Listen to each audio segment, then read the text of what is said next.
Olá pessoal, tudo bem? Galera, hoje eu vou fazer um lance meio diferente com vocês. Peguem aí o caderno, eu sempre falo caderno de atividade, é livro de atividades, tá bom? Da apostila 6. E eu vou fazer com vocês alguns exercícios e comentar alguns exercícios pra gente trabalhar um pouco essa questão também do livro, né, de atividade, para não deixar ele esquecido, que geralmente eu esqueço, tá bom? E aí depois vamos fazer uma quantidade X aí que dê pra gente fazer, e qualquer coisa depois a gente faz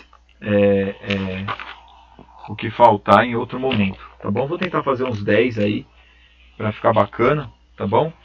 E aí a gente vai conversando, tá? Então vamos lá. Primeiro, né, você tem aí Senhor Feudal, né, um texto em versos aí, né, um poema. Eu acredito que seja do Oswald de Andrade, eu não tenho certeza, né? Mas de qualquer maneira, vamos lá.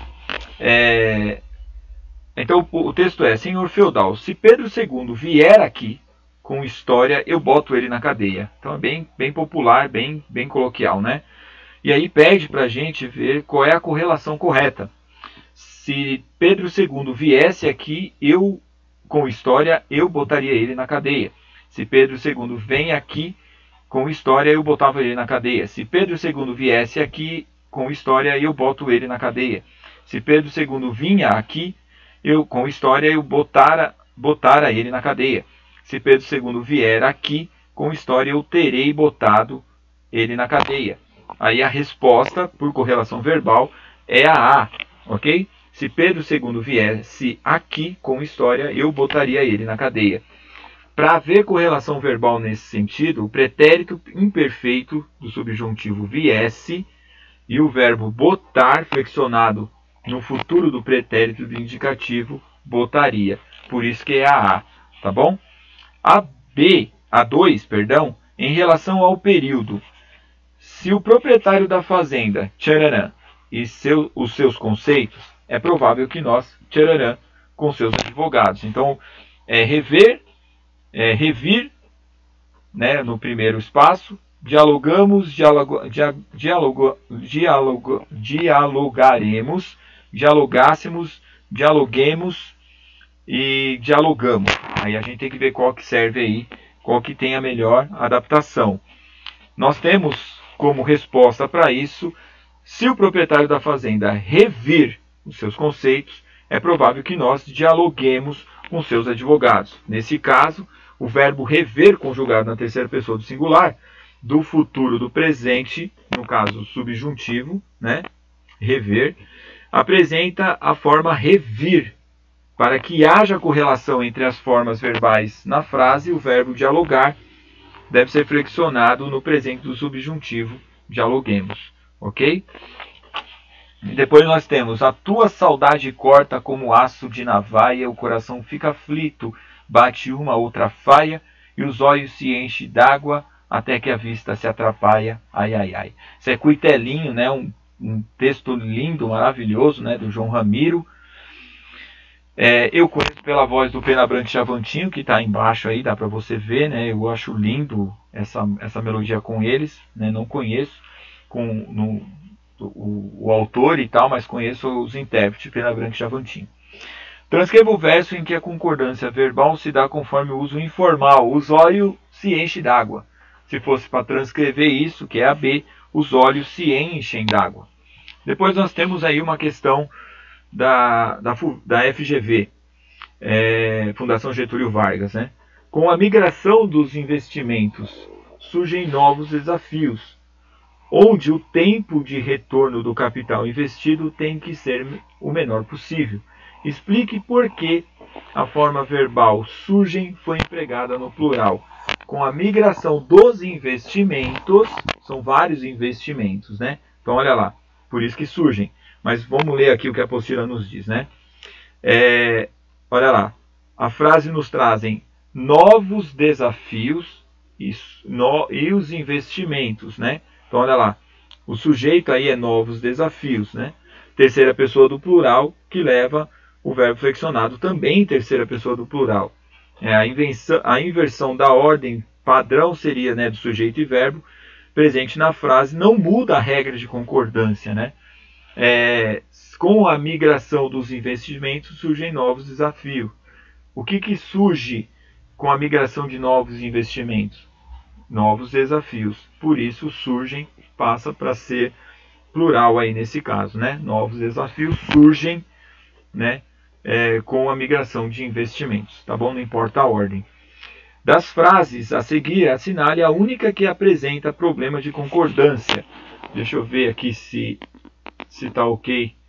Eu vou dando aula e mandando os vídeos, ó, reparem aí. Não sei se deu para vocês verem. Eu fico preocupado se está dando tudo certo. Das frases a seguir, assinale a única que apresenta problema de concordância. Saíram daqui há pouco Joana e seu irmão. Joana e o irmão. Na pele de criança, parecia pequenos pontinhos as picadas dos insetos. O pai e a mãe, mesmo depois de muito conversar e orientar os meninos, mantiveram o castigo dado. O pai e a mãe mantiveram o castigo dado. Ok. Saíram daqui João e o irmão. Ok. Na pele de criança, parecia pequenos pontinhos as picadas dos insetos. Essa está meio estranha. A turma de amigos promoveu uma bela festa. Bom, vamos lá ver então. A resposta aí, a única que apresenta problemas de concordância é a B. Né? Na pele da criança pareciam pequenos pontinhos as picadas de insetos. São várias picadas, pareciam. Ok? Depois nós temos uma da FUVEST. Olha lá. Décadas atrás, vozes bem afinadas cantavam na rádio essa singela quadrinha de propaganda. As rosas desabrocham com a luz do sol e a beleza das mulheres com o creme Rugol. Sensacional, isso aqui é muito antigo. Os versos nunca fizeram inveja a Camões, mas eram bonitinhos. E sabe-se lá quantas senhoras não foram atrás do creme Rugol para se sentirem novinhas em folhas rosas resplandecentes. Reescreva o primeiro parágrafo do texto substituindo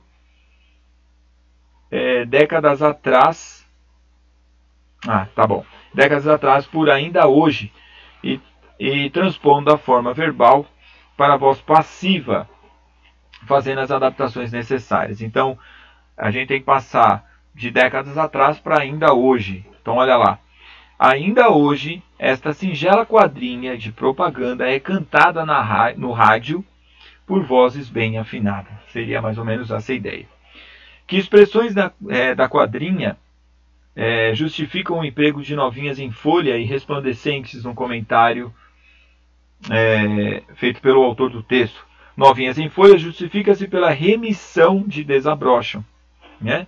Resplandecentes pela remissão à passagem à luz do sol, né? Então a gente entende o que ele quer dizer. Bom, depois nós temos lá um texto aí do Amor de Perdição, que a gente está falando do romantismo, né? Casa aqui com essa ideia. Amava Simão, uma sua vizinha, menina de 15 anos, rica e herdeira, regularmente bonita e bem nascida. Da janela do seu quarto é que ele a vira a primeira vez, para amá-la sempre. Não ficara da incólume da ferida que fizera no coração do vizinho. Amou-o também, e com mais seriedade que o usual dos seus anos. Os poetas cansam-nos a paciência a falarem do amor da mulher aos 15 anos, com a paixão perigosa, única e inflexível. Alguns prosadores de romances dizem o mesmo, enganam-se ambos. O amor dos 15 anos é uma brincadeira, é a última manifestação do amor às bonecas. É a tentativa da avezinha que ensaia o voo fora do ninho, sempre com os olhos fitos na ave-mãe, que a esta da fronte próxima chamando. Tanto sabe a primeira o que é amar muito, como a segunda, o que é voar para longe. Teresa de Albuquerque devia ser, porventura, uma exceção no seu amor. Muito bonito, né? Da janela do seu quarto é que ela vira pela primeira vez. Passando-se a oração em destaque para a voz passiva analítica, a forma verbal correspondente é fora vista. Né? Olha lá, ó. Da janela do seu quarto é que ela vira pela primeira vez. É da janela do seu quarto que fora vista pela primeira vez. Né? Bom, fica bonitinho, fica interessante, né? Ele a vira é o mesmo que ela fora vista, né? Aí o lance da passiva analítica, tá bom? Então a flexão do verbo para o pretérito mais que perfeito do indicativo nesse caso. Considerando a correlação dos tempos verbais, preencha as lacunas com os verbos indicados entre parênteses. Se todos acharem que não há mais nada a fazer, o problema que enfrentaremos jamais serão solucionados. No futuro serão ótimo.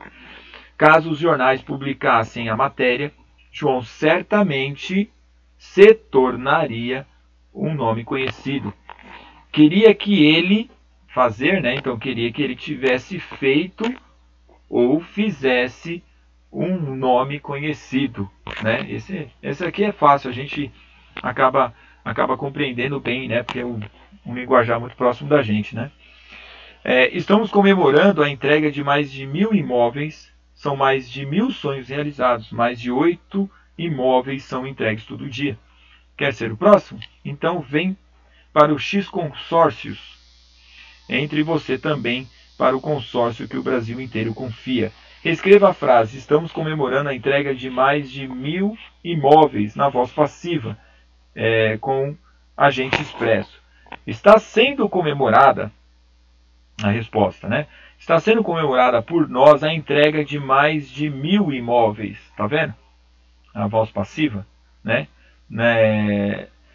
Ou a entrega de mais de 1000 imóveis está sendo comemorada por nós. Né? Nós estamos entregando e aqui no caso a entrega de mais está sendo comemorada por nós. Inverte. Considerando as normas da concordância verbal, complete as lacunas das frases a seguir. Ali o avô, aí ó, está pedindo, né, permanecer no pretérito imperfeito do indicativo. Ali o avô e os 2 netos aguardando o ônibus. Permanecia ali o avô e os 2 netos, ou permaneciam ali, né? Permanecia ali o avô e seu neto, ou permaneciam ali o avô e seu neto. Os dois casos aí. Depois, mexer no pretérito imperfeito do indicativo. Olha lá. Sem parar o pé e a cabeça demonstrando estar ansioso. Que é o caso que eu fico aqui enquanto eu estou preparando a aula para vocês. Mexia sem parar. O pé e a cabeça demonstrando estar ansioso. Depois, lembrar no pretérito perfeito do indicativo. Na festa, pequenos sinos a tinir das taças. Bom, na festa lembrou pequenos sinos a tinir das taças. Né? Beleza? Bom, como aqui é um complemento da aula passada, né, eu vou pedir para que vocês façam o seguinte. Resolvam os outros 9 exercícios, tá? Do 11 ao 19, para a gente fazer depois juntos, tá bom? Esse aqui eu fiz com vocês seguem mais ou menos essa ideia. Próxima aula a gente comenta esses aqui, ou eu faço a teoria e depois faço esse aqui com vocês, tá bom? Beleza, galera? Então é isso, só pra gente deixar mais uma para trás. Qualquer dúvida, manda mensagem para mim. Eu espero nosso encontro na live na sexta-feira. Ok? Beijo no coração, fiquem com Deus e até mais.